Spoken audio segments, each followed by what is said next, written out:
This is The Book of Life, a podcast that uncovers life lessons from Judaism's most important book, helping you power your day with purpose. Here is Ruchi Koval. Once upon a time, there was a Jewish baby girl named Toby, born in 1929 to a family in Hungary.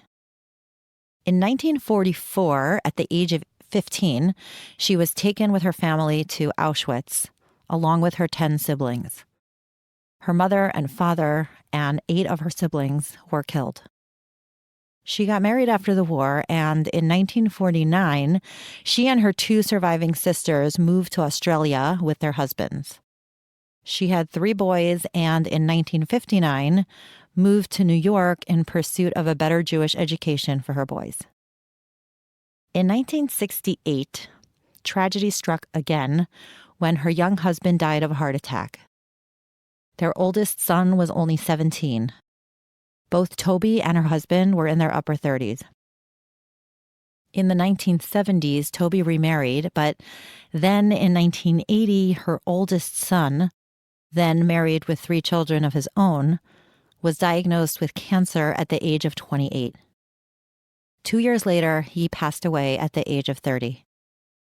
In 1994, Toby's second husband died of cancer as well when she was only 65.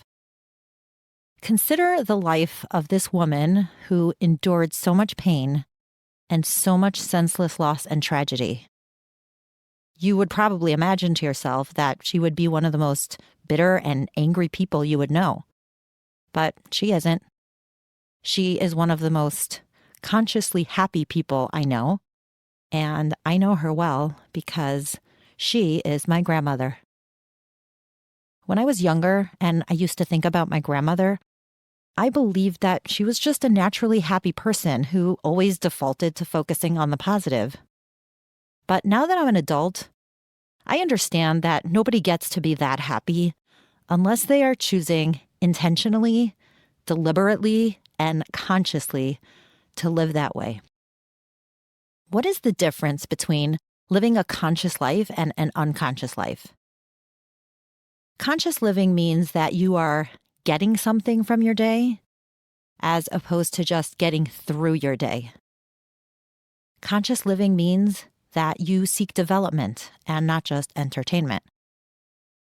Conscious living means you focus on what is right instead of on what is wrong. It means that you see what you can do instead of what you can get away with. It means that you care more for the good of all than about what is good for just you. And finally, it means that you take action instead of making excuses. Thomas Edison famously said that genius is 1% inspiration and 99% perspiration. I think this equation is true for so many different aspects of life. I think that living life consciously and intentionally is also 1% inspiration and 99% perspiration. In the Torah this week, we learn the story of a man named Yitro. When the Jewish people came out of Egypt, the whole entire world heard about all the miracles, such as the 10 plagues and the splitting of the Red Sea, and the giving of the Torah at Mount Sinai. But in the entire Torah, we only find one person who decided to convert to Judaism because of these events. I would imagine that there would be a rush on the conversion offices while everybody was trying to get onto the winning team. But this was not the case at all. Of all the people who heard and all the people who were inspired, there was only one convert. Only one person who had the courage and the stamina to change his religion and follow his beliefs. And his name was Yitro, who happens to also be the father-in-law of Moses. What made him different? Everybody experienced the 1% inspiration of the incredible miracles in Egypt and at the sea. The difference was in the 99% perspiration. Most people were inspired, but when inspiration faded, they just went back to their regular lives. What set Yitro apart? The Torah gives us a little background information on the history of Yitro, his biblical Wikipedia page, if you will. We discover that Yitro was the consummate truth seeker. To his great social peril, he tried out every religion in the world in order to find the truth. His family became social outcasts in the process, but he could not stop searching for the truth. When he finally encountered the story of the Jewish people, inspiration met perspiration, and it was a match made in heaven. This is where conscious living comes into its own. All of us have flashes of inspiration. It may be a yoga retreat or a trip to Israel or a moment of meditation or a beautiful, soul-fulfilling relationship.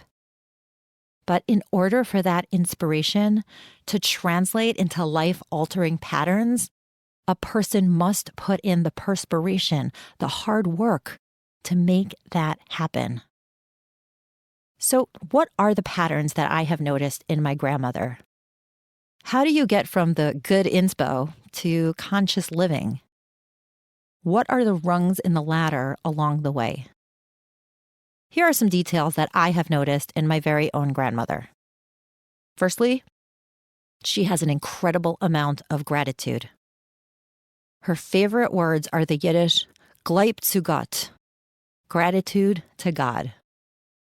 For a woman who lost 2 husbands, a son, and most of her family, to use these words as her mantra is a lesson of enormous magnitude. One of the things I have always thought throughout my life is, if Bubby can say that, I can say that.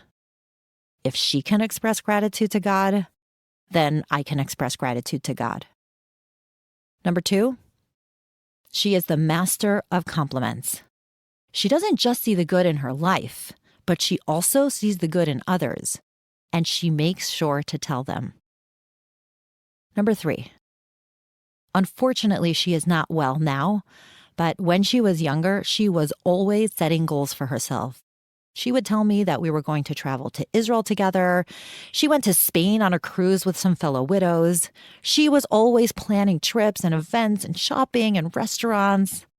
She set goals and made them happen. Number 4, Bubby always chooses joy. In any situation that we find ourselves, we can choose joy or sadness.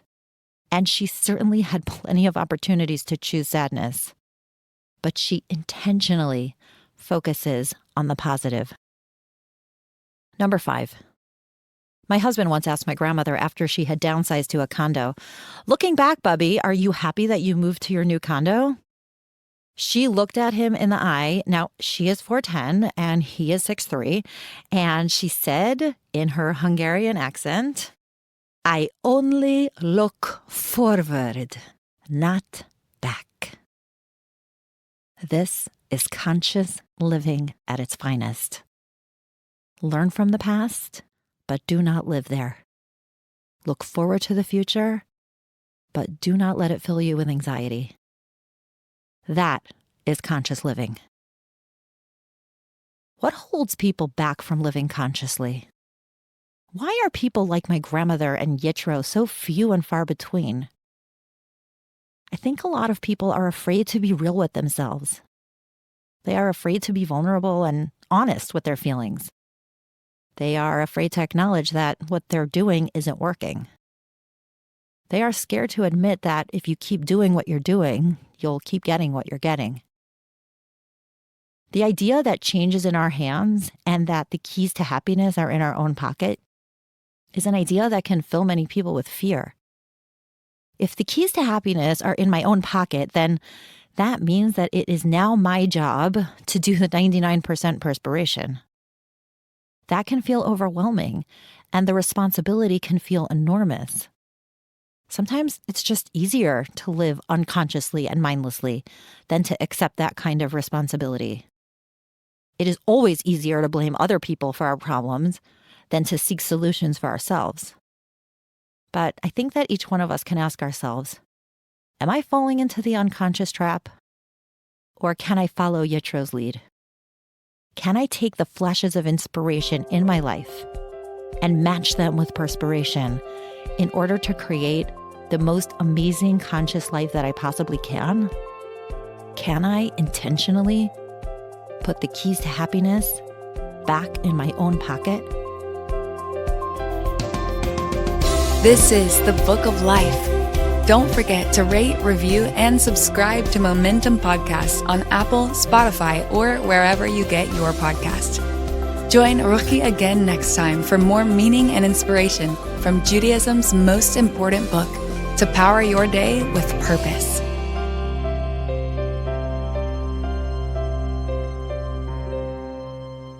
You're listening to a Momentum Podcast.